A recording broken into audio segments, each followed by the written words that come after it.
अमीर ननद की गरीब भाभी। रीना एक मध्यम परिवार की लड़की थी, लेकिन उसकी भाभी शिवानी एक बड़े घर की बेटी।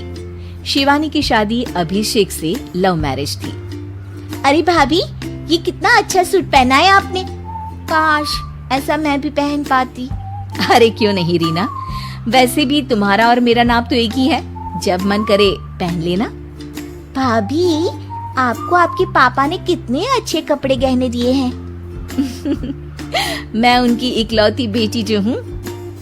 बेटी तो मैं भी इकलौती हूँ, लेकिन क्या करे, पापा है नहीं, पता नहीं कैसे होगी मेरी शादी। तभी वहाँ शिवानी की सास आ जाती है। अरे क्यों नहीं करेगा भाई तेरी शादी धूमधाम से, आखिर जिम्मेदारी है तो उसकी। और वो दिन भी आ जाता है जब रीना की शादी तय हो जाती है। अभिषेक, क्या हुआ? आप इतने परेशान तो कभी नहीं दिखे। कोई बात है तो बताइए मुझे। अरे शिवानी, वैसे तो शादी का सारा इंतजाम हो गया है, लेकिन गहनों का रेट तो आसमान छू रहा है। कैसे क्या करूं, कुछ समझ में ही नहीं आ रहा। थोड़ी देर में शिवानी अपने पूरे गहने अभिषेक के सामने रख देती है। ये लीजिए, गहनों का इंतजाम भी हो गया। अरे नहीं नहीं शिवानी, मैं ये गहने किसी हालत में भी नहीं ले सकता। ये तुम्हारे पिता ने तुम्हें दिया था, और तुम हो कि। तभी वहाँ सास आ जाती है। अरे तो क्या हुआ, इसकी तो हो गई ना शादी, अब किसे दिखाने हैं इसने गहने। सास गहनों का डिब्बा शिवानी के हाथ से लेकर वहाँ से चली जाती है। रीना की शादी धूमधाम से होती है और अब वो बड़े घर की बहू बन जाती है।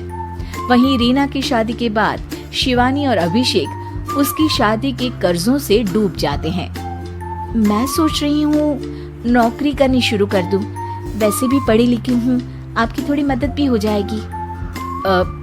वैसे शिवानी, कुछ दिन कर लो तो अच्छा ही होगा, क्योंकि जरूरत भी है। अब शिवानी भी नौकरी करने लगती है और घर खर्चे में अभिषेक का हाथ बटाती है।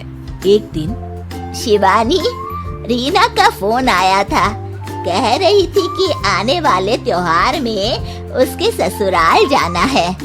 ठीक है माँ। अरे ठीक तो है, लेकिन एक काम कर लेना, उसके सास ससुर से लेकर पूरे खानदान के कपड़े मिठाइयाँ सब ले आना, और हो सके तो रीना के लिए छोटे से कान में पहनने के बूंदे भी। और क्या है ना, शादी में उसे सारी बड़ी बड़ी कान की ज्वेलरी दी थी, घर में पहनने के लिए तो उसके पास कुछ भी नहीं है। शिवानी सोच में पड़ जाती है कि वो क्या करे, क्योंकि कर्जों और घर के खर्चों के बाद तो पैसे बचते ही नहीं थे। शिवानी फिर अपने पिता को फोन करती है और उनसे पैसे मांगती है। देखो शिवानी, मैंने तुम्हें शादी के वक्त ही मना किया था कि ऐसे घर में शादी करनी ही नहीं चाहिए। अरे अभिषेक को शर्म आनी चाहिए जो ससुराल से पैसे मंगवा रहा है। शिवानी को पिता की बात पर गुस्सा आ जाता है। आप मेरे पिताजी हैं और मैं परेशान थी, इसलिए आपसे मदद की उम्मीद की पापा। अभिषेक को तो पता भी नहीं है कि मैंने आपसे पैसे मांगे हैं। शिवानी सोचती है कि वो अभिषेक से बात करे, लेकिन फिर उसे लगता है कि वो टेंशन ले लेगा। तभी शिवानी की नजर हाथ के कंगन पर पड़ती है।